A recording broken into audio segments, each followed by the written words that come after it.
Bueno, gracias Christoph por haber disparado el pulso de la audiencia con vuestra presentación, con tanto estímulo visual, y enhorabuena por ese vídeo que es muy divertido, estilo Fast and the Furious, y que yo creo que os habéis garantizado un buen corrillo de gente en torno a vuestro Porsche Cayenne fuera, así que felicidades. Bueno, continuamos con la agenda. Y vamos a dar paso ahora al primer panel de debate del Summit. Se trata de un panel institucional, principalmente, en el que vamos a hablar de las perspectivas de movilidad sostenible en América Latina. Y tendremos con nosotros a representantes relevantes de la administración pública, de organismos multilaterales y, bueno, de alguna manera, el objetivo sería, pues, crear una hoja de ruta o hablar sobre qué medidas tienen que poner en marcha las ciudades de cara a resolver los graves problemas que tenemos hoy en día de contaminación, de congestión en el tráfico y, bueno, de mejorar la calidad de vida de nuestros ciudadanos y en nuestras ciudades en el sector de la movilidad urbana sostenible. Bien, quisiera también informaros que hay traducción simultánea. For those who need a consecutive translation, there are specific devices outside in the main entrance, so they are available for you. Y nada más, paso a presentar y a llamar al escenario a Andrés Layús, que es secretario de Movilidad de la Secretaría de Movilidad de Ciudad de México, a José Fernando Álvarez, ex gestor pedagógico de la Secretaría de Tránsito y Transporte del municipio de Manizales, en Colombia, a Alberto Montoya Martín del Campo, subsecretario de Planeación y Transición Energética de SENER, y Adriana Lobo, directora ejecutiva de World Resource Institute de México, y modera mi buen amigo Alejandro Castillo, consultor senior en transporte, energía y cambio climático del Grupo de Financiamiento Climático en Latinoamérica y el Caribe. Un fuerte aplauso. Bienvenido. Toma asiento, por favor. Os voy a dejar micrófono. Aquí tenéis.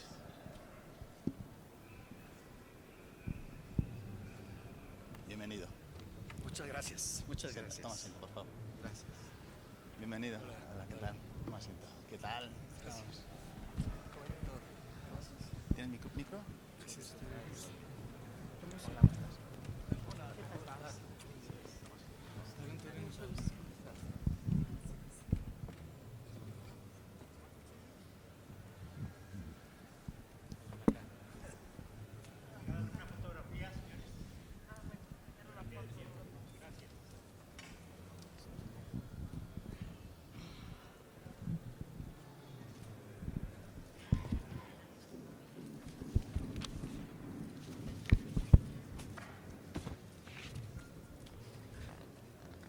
Bueno, muy buenos días a todos.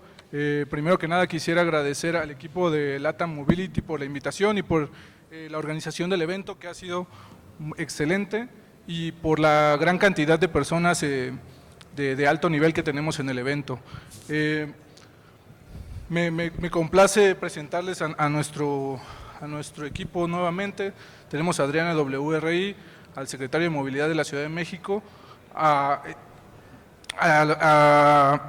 gente de la Secretaría de Energía, representado por el subsecretario Alberto Montoya, y a José Politólogo Álvarez, exgestor de la Secretaría de Tránsito y Transporte del municipio de Manizales. Bueno, primero que nada quisiera darles la palabra para que se presenten y den un poco una breve introducción desde sus trincheras de qué están haciendo en la movilidad respecto a su entorno. Empezamos contigo, Adriana. Bueno, pues muchas gracias. Gracias por la invitación a LATAM Mobility. WRI es un think tank, o sea, nosotros lo que hacemos es estar estudiando el tema de la movilidad y luego promoviendo acciones en favor de la movilidad sustentable. La visión que estamos trabajando en WRI es la de 0 lesiones y muertes por accidentes viales. En el corazón de lo que estamos haciendo está proteger la vida, sin ninguna duda, 0 emisiones de contaminantes, y eso, todo lo de los vehículos eléctricos tiene un impacto importante, y 0 exclusión social. O sea, estamos buscando que haya una transformación bastante radical de la movilidad en términos de que con la vida y con el medio ambiente tenga un impacto mucho menos negativo y con mucho ahínco buscando que el tema de la inclusión social y de la accesibilidad a todos los grupos sociales. La verdad es que la ciudad hoy es una ciudad muy dispareja. Los que viven en la periferia gastan mucho dinero, gastan mucho tiempo, dejan mucho de su vida y tienen muchos más temas relacionados a la salud. Y cambiar la accesibilidad es uno de los temas principales que estamos haciendo. ¿De qué manera? Y de qué maneras muy prácticas, promoviendo el transporte público masivo, los modos no motorizados, el vehículo privado, la movilidad eléctrica y nuevas ofertas de movilidad, toda la cuestión relacionada con información que viene trayendo nuevas opciones, pero también sin duda nuevos retos en términos de cómo es la regulación de la movilidad. Buenos días a todas y a todos. En el gobierno de la Ciudad de México, y espero algunos ya lo hayan visto en la calle, tenemos, digamos, en términos de movilidad, tenemos varias formas de aproximar cómo estamos tratando, sobre todo, el transporte público. Pero tratando de resumir y al mismo tiempo conectarlo con lo que es relevante para este foro, les diría que lo primero es que tenemos que lidiar con el hecho de que la mayoría de los viajes que se hacen todas las mañanas y todas las tardes en esta ciudad son viajes muy largos, de muy mala calidad en términos del servicio que se les da y con tecnologías muy viejas. Por esa razón, lo primero, lo que estamos priorizando en términos de la extensión de la red de transporte masivo y semimasivo es extenderla hacia la periferia, donde teníamos una suerte o tenemos una suerte de desiertos de transporte masivo. Y quiero decir desiertos porque son lugares donde no llegaba la red del metro, aunque es una red de metro que sabemos que es bastante grande en términos relativos a otras ciudades como la Ciudad de México, donde no llegaba el metrobús, donde ya no teníamos operando los trolebuses. Por esa razón estamos en este momento construyendo 2 líneas de teleféricos, que evidentemente es un sistema de transporte muy eficiente en términos de consumo energético porque gastan poca electricidad, son eléctricos, gastan poca electricidad y nos permiten darle acceso a la red de transporte masivo a personas que viven en zonas donde la orografía no permite construir metro o tener carriles con infraestructura como la de Metrobús, o donde la traza vial hace imposible también meter autobuses de gran tamaño. Eso es la línea 1 es en Cuautepec, en la Gustavo Amadero, digamos en la zona, en el piquito norte, en el mapa de la Ciudad de México, y la otra es en el oriente, en la Sierra de Santa Catarina, donde la primera se conecta con Indios Verdes, entonces como una extensión de la línea 3 del metro o de la línea 1 de Metrobús, como lo quieran ver, y la otra conecta Santa Marta en Zaragoza con Constitución de 1917, pero pasando por la Sierra de Santa Catarina, en donde hoy el servicio de transporte público se da primordialmente con pequeños vehículos. También estamos ya en proceso de elaboración del proyecto y después de construcción de la línea de trolebuses que va a recorrer todo Eje 8. Es decir, Eje 8 históricamente tenía una línea de trolebuses que iba de Constitución de 1917 a Mixcoac. Ahí había un proyecto que ya se había trabajado en la administración anterior con organizaciones internacionales, el C40, etcétera, para reactivar esa línea de trolebuses. Sin embargo, esa línea no satisfacía la demanda del lugar donde no tenemos transporte masivo, que es igual en Iztapalapa, sobre Ermita de Iztapalapa, entre Constitución de 1917 y Santa Marta.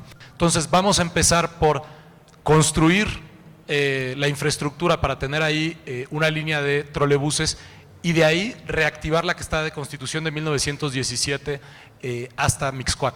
Al mismo tiempo cambiamos el trazo de la línea 5 de Metrobús para que llegue hasta Xochimilco, es decir, ahora la línea 5 de Metrobús que va avanzando la obra y esperemos que, bueno, más bien estará lista a mediados de este año, va a llegar hasta la Prepa 1 en Xochimilco, lo cual es muy importante para la zona sur de la ciudad, porque hacía mucho tiempo que no llegaba transporte semimasivo, aparte del tren ligero, a esa zona. Estamos también extendiendo la línea 3 del Metrobús y la línea 4 de Metrobús se va a extender a Pantitlán también este año. El objetivo en términos de electromovilidad es primero fortalecer la red de trolebuses de la Ciudad de México. La razón de esto es que tenemos ya la infraestructura ahí. En su punto más alto, la red de trolebuses de la Ciudad de México operó 580 kilómetros de trolebuses, más o menos a mediados de los años 80. Al inicio de esta administración está en operación 207 kilómetros, pero con una flota muy reducida y, como saben, no se habían comprado trolebuses desde hace más de 20 años. Por esa razón, lo primero que hicimos fue comprar trolebuses, rehabilitamos todo el eje central en términos de infraestructura, metimos los nuevos trolebuses y, aparte de la línea nueva en eje 8, vamos a ir rehabilitando cada una de las líneas de trolebuses que ya operaban en la ciudad. El segundo tema que creo que es importante es en términos de infraestructura, no solo infraestructura de transporte masivo y semimasivo, sino que también estamos ampliando la red de ciclovías de la Ciudad de México. Este año estamos ya por entregar alrededor de 70 kilómetros de ciclovías que no existían. Y quiero decir que no existían porque no se había construido una red de ciclovías fuera de la zona central de la ciudad, aunque siempre supimos que hay más viajes en bicicleta en Iztapalapa, Tláhuac y Xochimilco. Por esa razón construimos una red de ciclovías en Tláhuac, alrededor de la terminal del metro, junto con un biciestacionamiento masivo. Otra red de ciclovías en Xochimilco, alrededor de las últimas 2 estaciones del tren ligero, y algunas conexiones de ciclovías en la zona central de la ciudad, donde estaba, digamos, trunca la red y no era realmente una red, sino que había tramos de ciclovía. Entonces ahorita estamos conectando esos tramos para que se puedan usar realmente como una red. En ese proyecto de infraestructura también hay un énfasis en la infraestructura peatonal y la protección de los peatones. Para eso tenemos 2 estrategias que hemos trabajado en 2019 y que vamos, de hecho, a ampliar en el 2020. La primera es aquellos proyectos de infraestructura peatonal que también tienen un componente de espacio público. Entonces, solo para darles 3 ejemplos, pero solo son 3 ejemplos, está el proyecto de Avenida Chapultepec, que probablemente es el más grande y el que más implicó un reordenamiento de todos los flujos de movilidad que hay en ese tramo de la ciudad y que se va a ampliar. Ahorita fue de Lieja a la Glorieta de Insurgentes, pero este año, 2020, va a ir de la Glorieta de Insurgentes hasta Valderas. Después tenemos otro en Avenida Hidalgo, en el centro histórico de la Ciudad de México, y también el proyecto del parque en Gran Canal en la Venustiano Carranza, que permite unir 2 colonias que estaban separadas históricamente por el Gran Canal del desagüe, con un espacio público muy amplio que permite a la gente, digamos, cruzar a pie, cosa que no se podía hacer desde hace décadas. A eso se suma un proyecto de 100 intersecciones, que son las 100 intersecciones más peligrosas de la ciudad en términos de hechos de tránsito y atropellamientos, donde rehicimos la ingeniería de las intersecciones. No solo construimos la infraestructura para proteger a los peatones, sino hicimos todos los estudios para estar seguro que a la hora de proteger los peatones tenía sentido en términos de flujos vehiculares, se cambiaron semáforos, se hicieron adecuaciones geométricas, etcétera. Y por último, está el tema de la regulación de los nuevos servicios de transporte. Y aquí también creo que es interesante para este foro. Estamos viendo en todo el mundo distintos intentos, y yo diría todavía están en una fase experimental, muchos proyectos de dar servicios de transporte a través de aplicaciones y transporte eléctrico, o con un componente eléctrico, como son las bicicletas de pedaleo asistido y como son los patines eléctricos. Lo que hemos visto este año es que las reglas permiten que se ordene el servicio, pero también vemos un mercado y, sobre todo, un mundo de las inversiones en estos temas muy volátil, ¿no? Entonces, justo la preocupación que teníamos hace un año cuando empezamos la regulación es que no sabíamos qué iba a existir dentro de 2, 3, 4, 5 años. Y lo que estamos viendo en el mundo es que las propias empresas están viendo cómo atienden un sector con una nueva tecnología de tal forma que no se hacía antes, pero que no están seguros que sea un modelo sustentable el que se ha presentado recientemente, y nosotros estamos abiertos a ir haciendo esas pruebas junto con la industria para ver cuál es el modelo y la regulación que mejor funciona. Muchas gracias.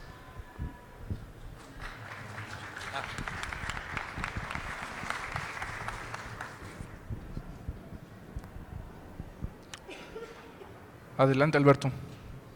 Muchísimas gracias. Pues muy buenos días. Me da mucho gusto estar aquí en esta reunión sobre este tema tan importante en México y en el mundo. Enviarles un saludo a la señora secretaria Rocío Nale, secretaria de Energía de México. Comentar algunas cuestiones relevantes para el contexto de lo que representa esta sesión, este evento. En primer lugar, la necesidad de que formalmente se incorpore todo el sistema de transporte como parte del sistema energético. Es decir, hay una cuestión conceptual, paradigmática, en la que la matriz energética del mundo y las matrices particulares de cada uno de los países deben de incorporar a el sistema de uso final de las energías, en particular el transporte, como una dimensión intrínseca del sistema energético. A nivel mundial, el cambio de la matriz energética es un imperativo ético, económico, y ya está en curso un conjunto de decisiones, como ustedes conocen, por ejemplo, en espacios más avanzados como la Unión Europea, existen ya compromisos convertidos incluso en legislación para que al año 2050, es decir, en 30 años más, el impacto climático sea cero. En países como Alemania, por ejemplo, al año 2038, la eliminación de todas las plantas generadoras de electricidad con carbón. Hay que recordar que hoy Alemania genera aproximadamente del orden del 35% de su electricidad con carbón. Al año 2038 estarán fuera de operación estas plantas. Y este imperativo ético de sobrevivencia de la vida es el gran factor que está transformando los sistemas de generación y de uso final de las energías. En este contexto mundial, México y este gobierno que el señor presidente Andrés Manuel López Obrador ha planteado como gran estrategia de desarrollo del país, el rescate e impulso del sector energético. Y en el marco de este rescate e impulso del sector energético se va a establecer una política de transición energética soberana.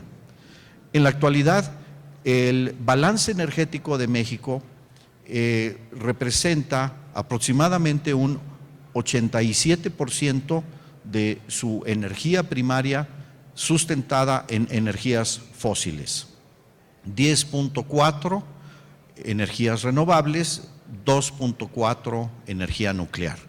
De manera que esta condición es determinante del imperativo para avanzar hacia las energías renovables.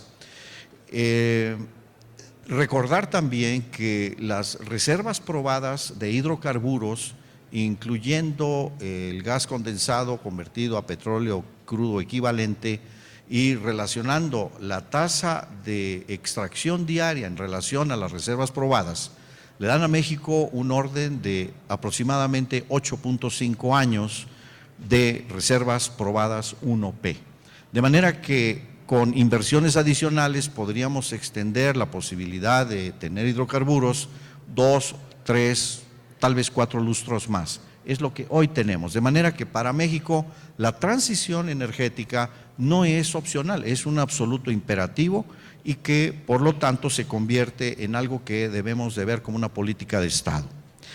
Es la arquitectura del transporte, tiene que ver desde luego con el diseño de las ciudades, el proceso acelerado de urbanización, la cuestión de la relación entre el lugar de vivienda, los lugares de trabajo de las personas y por lo tanto estas diferentes escalas de estas distancias requieren el diseño de un sistema de transporte integral, en donde desde luego el transporte público es, como ya lo explicó aquí nuestro amigo Andrés Layud, es un elemento fundamental, es la columna vertebral que debe de ser promovida como parte de la política de transporte.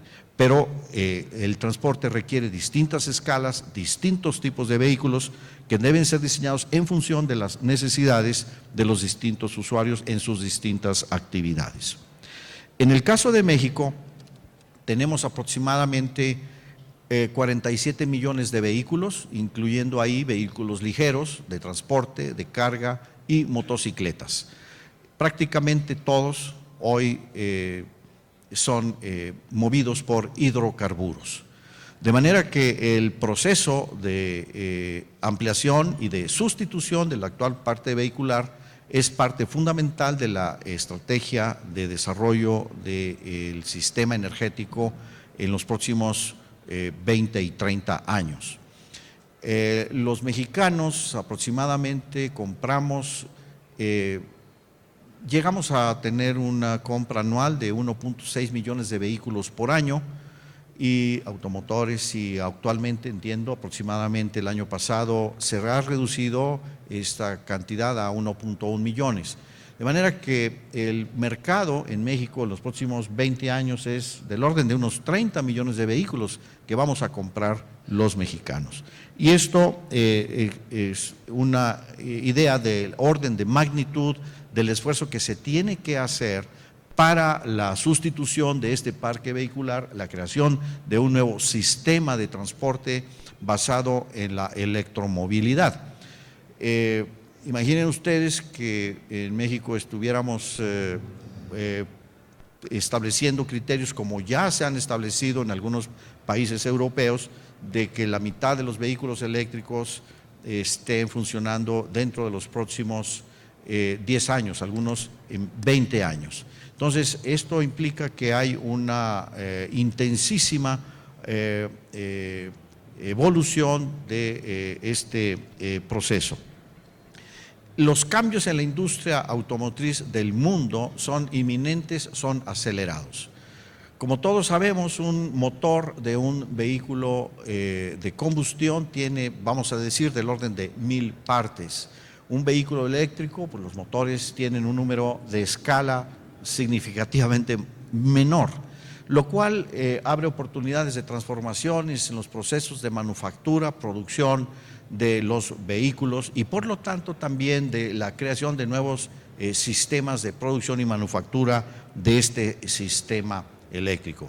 Termino comentando que esta transformación exige una política de Estado, quiere decir una política que vincula el gobierno y la sociedad, los distintos órdenes de gobierno, el gobierno federal, estatal y municipal, en donde necesitamos crear la infraestructura de generación de energía y al mismo tiempo la producción industrial de los equipos que son requeridos para los usos finales de la energía, en donde definitivamente el transporte representa la mayor prioridad en virtud de que hoy representa también la mayor proporción de las emisiones resultado del uso de la combustión de hidrocarburos. Felicito todo este trabajo, espero que todo esto nos permita a todos aprender y sobre todo organizar acciones que nos permitan transformar de manera ordenada, ética, racional y sostenible esta situación que enfrenta el mundo y en particular nuestro país. Muchas gracias. Muchas gracias, Alberto. José, por favor. Bueno, buenos días para todos. Mi nombre es José Fernando Álvarez, soy politólogo. He estado ligado toda mi vida al transporte. Los últimos 4 años en Colombia, en nuestra ciudad Manizales, tuvimos la oportunidad de liderar procesos de gestión pedagógica, de cultura ciudadana, y ese es el mensaje que queremos entregarle hoy a todos ustedes, tomadores de las decisiones. De verdad que estos foros, estos paneles, me parecen que son el escenario propicio para que todas las personas, todas las empresas y todos los ciudadanos nos tengamos la idea de que tenemos que cambiar la forma de movilizarnos. Hoy estamos viendo que a nivel mundial nuestras ciudades se están convirtiendo en unas urbes, donde los desplazamientos cada vez son más largos y cada vez nos tomamos más tiempo en las vías de las ciudades. Entonces, lo que tenemos y lo que yo vengo como a dar este mensaje es cambiar la mentalidad de las personas. ¿Cómo hacemos para que podamos cambiar la mentalidad de las personas y decirles que se bajen del carro particular? ¿Cómo hacemos para que estas personas, estos ciudadanos, cambiemos el chip, cambiemos esa forma y tomemos la decisión de movilizarnos sosteniblemente? De verdad que, vuelvo y reitero, este evento me parece fabuloso, lo vengo viendo hace 2 años y me parece que son estas experiencias las que hay que llevar a cabo, pero no quedarnos ahí en el evento, sino salir y tomar esas decisiones. Los que toman las decisiones, los que buscan, los empresarios, toda la industria y obviamente el sector público, hacer esa gran triada para que podamos nosotros los ciudadanos tener todas estas alternativas, que hoy las tenemos, ¿cierto?, pero las tenemos muy dispersas. Entonces este evento me parece muy importante por esto. De verdad que para mí es un placer estar acá con el secretario, con el doctor Alberto, con la doctora Adriana y obviamente con Alejandro, debatiendo temas tan profundos que se tienen que de una vez buscar las soluciones. Hoy no podemos seguir con nuestras ciudades congestionadas, hoy no podemos seguir acabando con nuestro medio ambiente, hoy no podemos seguir viendo un panorama gris de las ciudades y las decisiones hay que tomarlas. Creo que ese es un mensaje fundamental. Más adelante estaré comentando cómo podemos saber si América Latina sí está preparada para la movilidad sostenible. Muchas gracias. Creo que se resaltan temas muy importantes, desde el tema de Adriana, que están llevando muchos temas en específico a nivel nacional y subnacional y identificando estrategias de movilidad. En el caso de la Ciudad de México, como menciona Andrés, que están retomando el tema del transporte público como también una forma de apoyar la introducción de nuevas tecnologías, apoyando ese tema de la justicia social en el transporte, mejorando todos los proyectos del metro, Metrobús, todos los organismos públicos de la Ciudad de México que pueden ser considerados como casos de éxito para las demás ciudades y no solo del país, sino de América Latina. Y como bien menciona Alberto, ¿no? Creo que es un momento en que el programa de transición energética puede orientarse al sector transporte, que como sabemos es el sector con mayores emisiones en el país. Entonces yo creo que tomando los casos de éxito como los que mencionaba José en Colombia y todas estas identificación de barreras, yo creo que se puede crear un buen panorama para juntar esta parte de la introducción de nuevas tecnologías aplicadas al transporte público, ¿no? Y de ahí orientarles hacia estrategias que puedan ser escalables, que se puedan replicar y que se puedan reducir costos y se pueda dar un mejor servicio para las personas que más lo utilizan, ¿no? Tocando ese panorama, me gustaría escuchar desde su perspectiva cómo ven a México en la introducción hacia estas nuevas tecnologías y cuáles son sus principales barreras con las que se han topado dentro de sus organizaciones. Bueno, yo quisiera comentar de barreras porque exactamente mirando la pregunta es, ¿está América Latina lista para la movilidad sustentable? Y yo diría que no.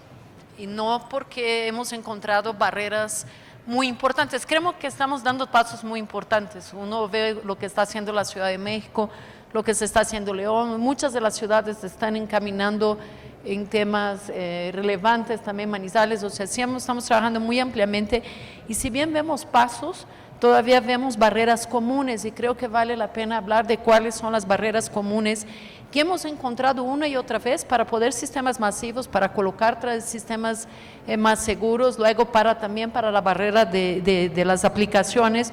Una es que hay algunas barreras tecnológicas clave. Una limitaciones técnicas, hay productos o tecnologías, pero no necesariamente se adaptan a las necesidades de los mercados locales. Entonces hemos visto una necesidad de mucha adaptación en cualquier sistema para poder implantarse de manera exitosa y de muchos estudios. La mirada de la tecnología de per se nos ha colocado soluciones que no funcionan exactamente en todos los contextos, ¿no? Para dar un ejemplo, si vamos a hablar de BRTs, no en todas las ciudades y todos los tipos funciona, pero igual hemos tenido casos de igual manera de teleféricos súper exitosos y otros, por ejemplo, en Bolivia y en otros países, en Venezuela, que no funcionan muy bien. Entonces, es el tema de la adaptación tecnológica. Segunda, sigue faltando en general, con excepciones, mucho conocimiento específico, mucha expertise y preparación técnica de muchos de los sistemas que hemos logrado colocar. Se ha logrado colocar 15 en México en los últimos años. La verdad es que 9 están funcionando muy pobremente y casi siempre vemos que es la institucionalidad que está atrás y la preparación técnica, tanto del lado de los operadores como del lado del gobierno, que no es la más adecuada. Uno mira en el país y buscar simplemente modelos de transporte que permitan planear de manera estable e ir mejorando, y hay un hueco inmenso en la preparación técnica y en herramientas técnicas que nos permitan tomar mejores decisiones. Segundo, hay bastantes barreras financieras. Es un sector que es considerado en general, excepto si uno logra hacer modelos para grandes tecnologías, muy inestable en términos financieros. Entonces hay muchas dificultades para la agenda en cambios de prácticas de contratación. Principalmente el sistema público tradicional tiene 1000 barreras, tiene tasas muy altas en cualquier préstamo para cambio de flota, y falta de opciones de financiamiento escalables a largo plazo. O sea, hay barreras financieras significativas, y yo diría que posiblemente las más importantes, las institucionales. Falta de liderazgo y marcos de política pública adecuados en una gran mayoría del caso, falta de entendimiento del tema a nivel estatal en muchos de los estados, muchos bandazos. Uno empieza a hacer una política de realmente favorecer el transporte público, está funcionando mal, muchos de los gobiernos llegan en lugar de buscar arreglar la solución que debería en marco teórico ser correcta, mal implantada, simplemente la eliminan, entonces empieza de nuevo. Es un continuo reempezar de soluciones en casi todo el país, ¿no? Y la colocación de instituciones estables. Nosotros estamos trabajando con la Asociación Mexicana de Autoridades de Movilidad y podemos ver todo tipo. Aquí está el que era nuestro presidente, y hemos visto todo tipo de barreras reales y de institucionalidad todavía muy débil, con gente que es subsecretario, director general, adentro de seguridad pública, entonces hay un tema muy importante. Y falta de solidez en la solución de requerimientos de implantación. No hemos visto hasta hoy movilidad buena con institucionalidad mala en ningún lugar del mundo, de hecho, por ser un servicio público. Entonces sí vemos muchas oportunidades también para mejorar institucionalidad, para hacer planeación mucho más integral, para crear sistemas realmente integrados de transporte, nuevos esquemas de financiamiento. Me parece que eso es fundamental, y empezar a pensar en la política de financiamiento de una manera mucho más amplia, entendiendo de qué manera distribuir mucho mejor y mucho más eficientemente la participación de los mismos estados, municipios e inclusive del gobierno federal. Muchas gracias. Muchas gracias, Adriana. Andrés. Bueno, igual pensando en la pregunta que se nos planteó, la verdad es que yo creo que hay una oportunidad, y si hacemos la comparación relativa con muchas ciudades más pequeñas dentro de América Latina o en el resto del mundo, la oportunidad que tenemos, y por lo que yo diría que sí, América Latina está lista para la movilidad sustentable, así como está planteada la pregunta, es porque tenemos sobre todo grandes ciudades donde un altísimo porcentaje de los viajes se hacen en transporte público. Es decir, uno esperaría que la expectativa cuando tienes sistemas de transporte de mala calidad, que no cumplen todas las expectativas y las necesidades de los usuarios, es que los usuarios siempre optarían por moverse en automóvil, moverse en motocicleta, y las ciudades siempre optarían por gastar todo su dinero en esas alternativas. Sin embargo, si ven la distribución modal en buena parte de estas ciudades, si ven las políticas tarifarias y si ven el gasto presupuestal de los gobiernos, lo que hay es un subsidio masivo al transporte público por arriba de casi cualquier otro subsidio, políticas tarifarias que dan muy bajos precios con las consecuencias que eso tiene sobre el servicio a los usuarios finales, y por tanto una distribución modal que sigue teniendo a realmente millones de viajes. Digamos, en la Ciudad de México estamos hablando más del 70% de los viajes en transporte público. Entonces, en ese sentido creo que hay una oportunidad, porque estamos hablando efectivamente de cambios que tienen que ver con instituciones y de cambios que tienen que ver con tecnologías. Si tuviéramos que hacer cambios masivos de modos de transporte y estuviéramos, digamos, al revés, con 80% de los viajes en transporte individual y esos transferirlos a transporte público, ese es un reto muchísimo más grande. Que ciudades con cierta institucionalidad, con presupuesto, como suele suceder en Estados Unidos, no lo logran hacer ni invirtiendo en transporte público, simplemente logran cambios modales de 1, 2, 3% en 10 años y cosas así. Entonces, en ese sentido, creo que al revés, estamos sentados ante un mundo en donde lo que tenemos que, digamos, el reto es grande, pero es menor que si estuviéramos en un escenario distinto. Por esa razón, yo diría que uno de los principales, tenemos dos obstáculos importantes. Uno, y diría que ese es el más de fondo, es que una vez que vemos que la distribución modal está sesgada hacia el transporte público, si vemos dentro de esa distribución modal de transporte público hacia dónde está la mayoría, y en el caso de la Ciudad de México, pero no exclusivamente en la Ciudad de México, lo que vemos es que la mayoría tiene que ver con transporte en superficie, en autobuses. Y digamos, si en algún lugar hemos dejado que desear, es en el conocimiento y capacitación sobre la operación de autobuses a una escala masiva. Porque cuando compara uno la Ciudad de México con ciudades en Estados Unidos, ciudades en Europa, en pocos lugares se necesitan mover tantas personas en autobús y por tanto tener tantos autobuses. Y eso me lleva al principal defecto, yo diría, de muchas veces cómo diagnosticamos, analizamos y proponemos soluciones que tienen que ver con eso. Y es que tratamos de transferir mejores prácticas, simplemente pensando que por ser mejores prácticas son implementables, y después decimos, bueno, pues no se pudo implementar. ¿Por qué? Porque estamos hablando absolutamente de otra escala en el término de la cantidad de personas y autobuses que tienen que estar moviéndose en la ciudad. Yo diría que es sintomático de esto, que hablamos de muchos ejemplos y también dentro de América Latina, si pensamos en los ejemplos que transferimos de una ciudad a otra, pues también hay diferencias de escala. Simplemente la magnitud de la Ciudad de México lo hace más parecido a Sao Paulo que a Bogotá, lo hace más parecido a Seúl. Probablemente lo más parecido que tenemos en la Ciudad de México en términos de operación de transporte es Seúl.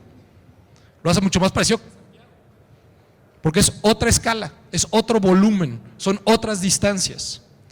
Y si pensamos en una ciudad como Seúl, que logró hacer una reforma del transporte urbano en superficie, lo que hizo fue concentrarse efectivamente en eso, construir las capacidades sobre eso, adaptarlo a las necesidades y a la forma de operación local y pensar siempre en dónde estaban parados haciéndolo. Y si uno ve cómo opera hoy Seúl, lo que sigue viendo en Seúl son un montón de autobuses, es decir, por todos lados, con carriles exclusivos, semi-exclusivos, otros que no operan con carriles semi-exclusivos, etcétera. Hay muchos elementos que hacen que hayan podido hacer en Seúl una reforma del transporte en superficie, que me parece que pueden ser lecciones, pero que no son transportables por completo a la Ciudad de México. Y por último, eso, digamos, nada más quiero plantear como que es el reto que así es como asumimos en el gobierno de la Ciudad de México. Tenemos que reconocer qué es lo que existe hoy, tenemos que reconocer en qué se ha avanzado. Entonces, se ha hecho una muy importante reforma de transporte en la Ciudad de México en los últimos 15 años, sobre todo en lo que podemos llamar los corredores troncales de transporte público. Ahí tenemos el ejemplo de Metrobús, que es primordialmente un caso de éxito. cualquiera que use el Metrobús y después se sube a un microbús producido en 1992 puede ver la diferencia en términos del servicio, la tecnología, hoy incluso el costo. Sin embargo, esas soluciones y las soluciones que te dan la red troncal no son las soluciones que necesita toda la periferia de la ciudad, que se sigue moviendo una parte importante en los microbuses de 1992. Y el análisis, desde nuestra perspectiva, tiene que estar centrado en eso, en las personas que hacen los viajes más largos, de peor calidad, no solo hacen los viajes en Metrobús y en metro y en trolebús, sino lo hacen en, digamos, probablemente el segundo tramo de viaje. El primero lo harán a pie, lo harán en otros servicios de transporte, pero el primero o segundo tramo de viaje lo hacen en el servicio en el cual hoy damos la peor calidad. Entonces ahí nosotros ponemos nuestro reto, también creemos que ahí está la oportunidad de cómo cambiar las cosas y estamos trabajando precisamente en cómo atender la forma de organización del transporte, digamos, en esos tramos y a esos usuarios. Gracias. Muchas gracias, Andrés. Alberto. Sí, muchas gracias. Bueno, esta es una pregunta muy importante. Me parece que se puede tomar en consideración, primero a escala global, lo que está ocurriendo en el mundo y luego en el caso específico de México.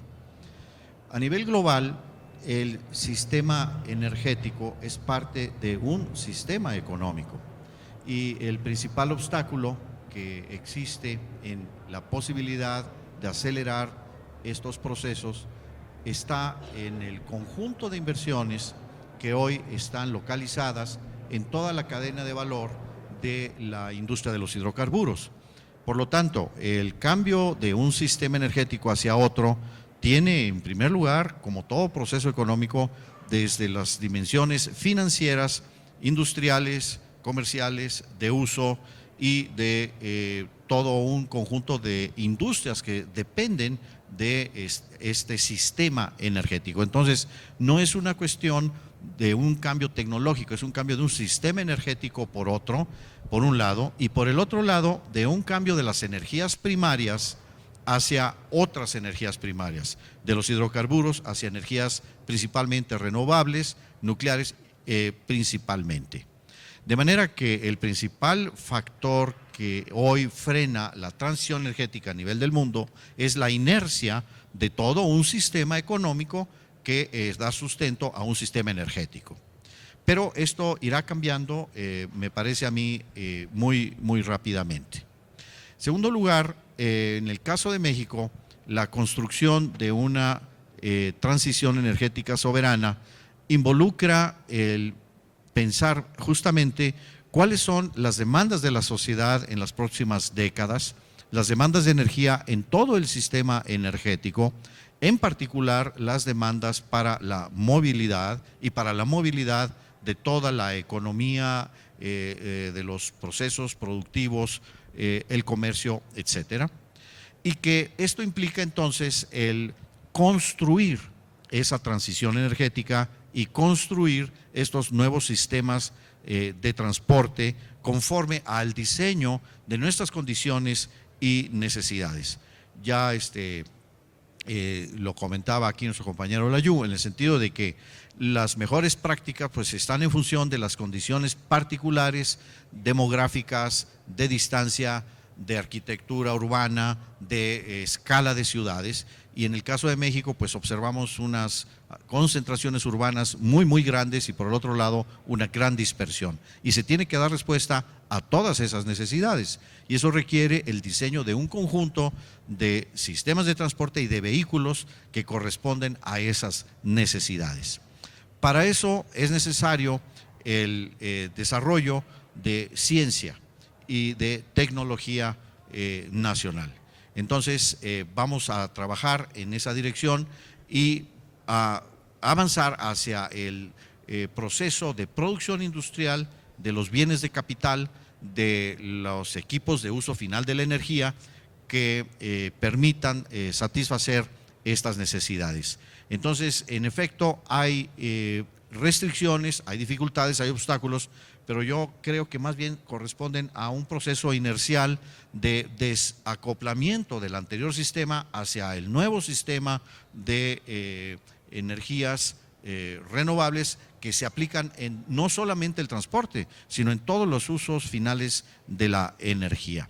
Esta es la dirección en la que se va a trabajar y próximamente será publicado el programa especial de transición energética que estamos desarrollando de manera colegiada con otras dependencias y entidades del gobierno federal. Muchas gracias, Alberto. José, por favor.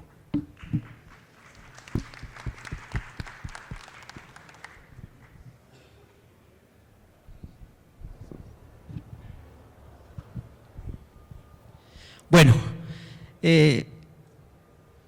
pienso que América Latina, como lo dijeron acá los dos anteriores expositores, tiene retos. Yo creo que la preparación, creo que ya estamos preparados para la movilidad sostenible, pero como lo decía la doctora Adriana, tenemos grandes barreras, pero nosotros conocemos esas barreras, las barreras institucionales, las barreras económicas y todo el gremio empresarial, y tenemos que buscar es cómo superamos estas barreras. América Latina ha sido una líder a nivel mundial en tema de movilidad. Hoy vemos cómo todas estas instituciones le están brindando al ciudadano una serie de estrategias de movilidad. Nosotros tenemos que dar ese paso, nosotros tenemos que buscar dar ese paso y pasar de la escala, como lo dice el doctor Alberto, de cambiar todo este tema de los hidrocarburos a pasarnos a una movilidad más sostenible. Ese cambio de perspectiva, ese cambio de mentalidad, tenemos que estar juntos para nosotros poder sobrepasarlo. De verdad que hoy en día tenemos todas las herramientas necesarias para que América Latina sea una líder en movilidad sostenible. Los países tienen la necesidad, hoy no es un reto, es una necesidad cambiar la perspectiva y cambiar la perspectiva de todas las personas, de todos los ciudadanos, de todas las empresas y obviamente con el liderazgo del sector público. Reitero, América Latina sí está preparada para la movilidad sostenible. Lo que tenemos que buscar es cómo concentrar todos estos conceptos. Lo que tenemos que buscar es cómo indagar más para que podamos movilizarnos de una manera más sostenible. Es una necesidad, esto no es que buscamos barreras, que tenemos esto, no, necesitamos dar ese paso y con el liderazgo de las empresas que hoy hay, con las nuevas tecnologías, con todo lo que está a nuestro alcance, podemos lograr ese reto. Entonces, es muy importante todo lo que acaban de decir los panelistas, pero hay que dar el paso, no podemos seguir hablando de que no, es que tenemos que esperar y hoy estamos acabando con el mundo, estamos congestionados, el medio ambiente, entonces tenemos que dar ese paso. Creo que es el mensaje que quiero dar hoy y es dar ese paso. Puede ser un paso al vacío, no lo sabemos, pero hoy el desarrollo urbano que tenemos que dar el paso y buscar esas estrategias. Muchas gracias, José.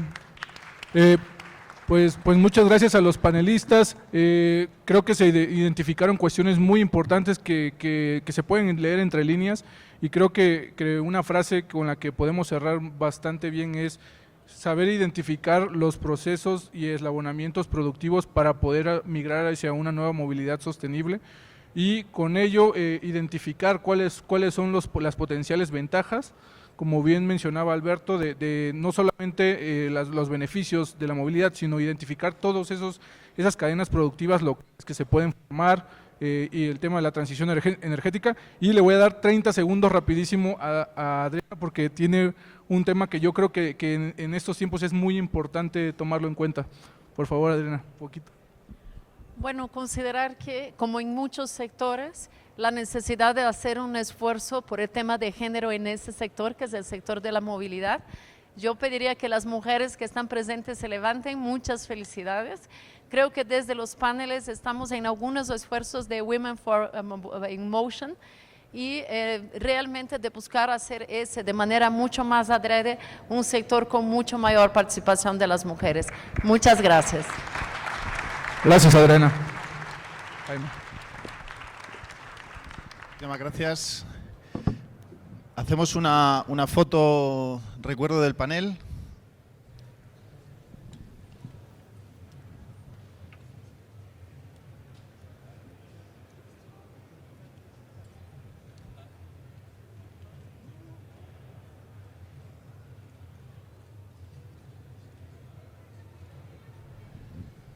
Perfecto, muchas gracias. Continuamos, tenemos una agenda muy apretada, vamos a ver si recordamos un poquito este retraso que tenemos. Alejandro se queda con nosotros, repite.